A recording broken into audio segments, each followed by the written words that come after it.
European university বাংলাদেশের civil engineering এর শিক্ষার্থী ইসমাইল হোসেন জিসান হত্যা মামলায় ৩ জনকে মৃত্যুদণ্ড দিয়েছেন আদালত।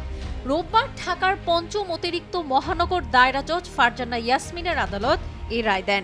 দণ্ডপ্রাপ্তরা হলেন হাসিবুল হোসেন ওরফে হাসিব, শ্রাবণ ওরফে শাওন ও আব্দুল্লাহ আল নোমান। তবে সজনী আক্তার নামে এক নারীর বিরুদ্ধে অভিযোগ প্রমাণিত না হওয়ায় তিনি খালাস পেয়েছেন।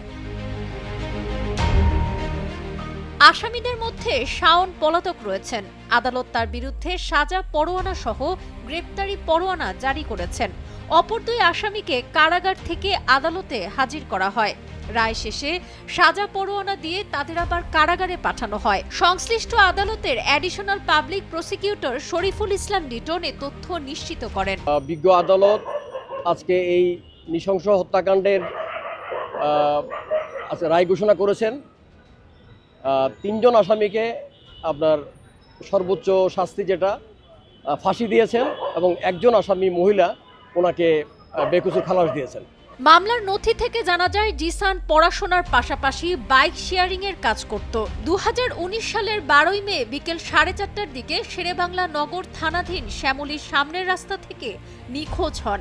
এই ঘটনায় তার বাবা সাব্বির হোসেন শহীদ গাজীপুরের গাছা থানায় সাধারণ ডায়েরি করেন। পরে শেরেবাংলা নগর থানায়ও জিডি করেন। পরে ২৩শে মে গাছা থানাধীন মধ্য কামার জুরিস্থ হাসিবুল হোসেনের বাসার সেফটি ট্যাঙ্ক থেকে জিসানের হাত পা বাঁধা অবস্থায় গলিত লাশ উদ্ধার করা হয়। ভিকটিম জিসান ইউরোপিয়ান ইউনিভার্সিটির ছাত্র।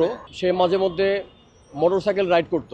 তো আসামিরা তাকে নৃশংসভাবে খুন করেছে এবং তাকে খুন করার পরে তাকে তার হাত পা বেঁধে প্লাস্টিকের বস্তার মধ্যে ভরে তাকে আপনার সেফটি ট্যাঙ্কের মধ্যে ফেলে দিয়েছে। জিসানের মোটরসাইকেলটা আত্মসাৎ করার জন্যই আসামিরা এই মামলার পরিকল্পনাটা করে আর কি।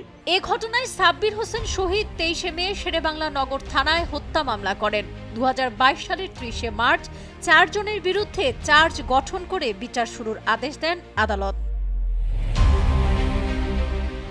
শেখ ফরিদের পাঠানো তথ্যচিত্রে ডেস্ক রিপোর্ট, সাবরিনা কাজী, কালের কণ্ঠ।